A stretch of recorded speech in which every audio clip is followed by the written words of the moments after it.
I'm going to be starting a new ministry called 147 Team, and we will be serving vulnerable children in the United States. 147 Million was a non-profit organization founded 9 years ago by local Brentwood adoptive moms to serve underprivileged children in developing countries around the world. After working internationally and helping so many children, the two announced in April their decision to split.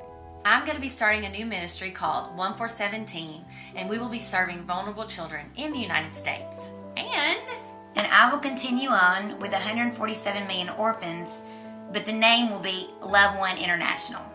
To begin their ministry, 147 Team has launched 2 initiatives. The first, the Second Mile Sack, works to create a continued relationship between the ministry and those it serves. We called it the Second Mile Sack. So it's a backpack. And the Second Mile theme it's from Scripture, and it's talking about how I don't want to just go one time, give you this bag, and never see you again. I'm wanting to build that relationship.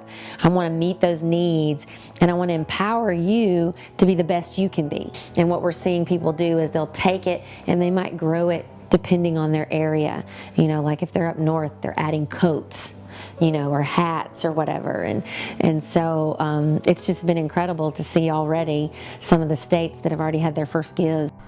Their second program, Just for Kicks, allows local teams to participate in donations where they can bring in their past season's athletic shoes to repurpose them for a new athlete to be given the opportunity to play properly equipped.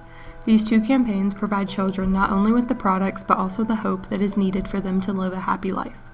Along with their initiatives, 147 has found other ways to also provide care for children in need. So with food stamps, they don't see it as a need to have hygiene items. So that's toothbrush, toothpaste, deodorant, soap, toilet paper. And so that's the first need that we really started to give. And it was a very big difference. I mean, you don't really think about not having a toothbrush when you wake up in the morning. And so for just an ordinary toothbrush to mean so much to someone, it really hit me in a different way. And so I love to see how the little small things can make such a big difference. Reaching out to not only help the children they find, 147 Team establishes connections with other local ministries to help those organizations serve those they have already formed relationships with.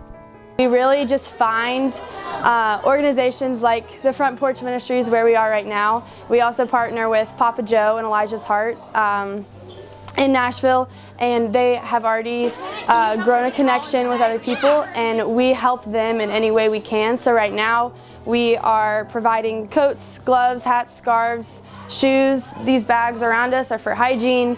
We have toys for Christmas downstairs. Any way that they have a need and we get to provide it for them. Through their connection with Front Porch, 147 has been able to establish and maintain a relationship with these kids and have the opportunity to provide them with basic necessities. However, Front Porch did not start out this way. We had only popsicle sticks at the beginning because there were a bunch of kids showed up. We gave them popsicles, they ate popsicles, and then now what do you do? So you took the popsicle sticks, and Michelle found some pens, so she said, okay, draw on the popsicle sticks. And that's really where relationships started.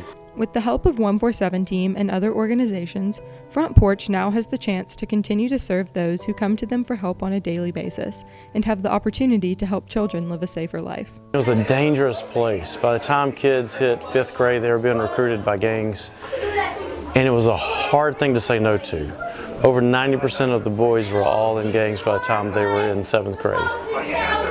And just having a place to play and having a relationship outside of the context of a gang was enough.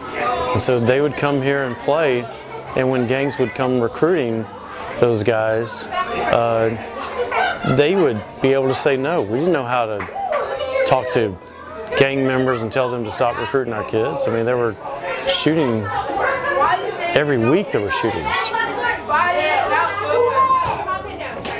But the kids wanted relationship, which is really what we all want. And they just didn't have much of it outside the context of a gang. Through their participation with other nonprofits, 147 Team has been able to expand their own name across states beyond Tennessee. With 18 states having already set up at least one campaign, 147 is reaching kids they never thought possible. As they continue to expand, there is always an opportunity to help, as donations are always welcome, and there is always a place to volunteer. To learn how to join the team, check out their social media platforms.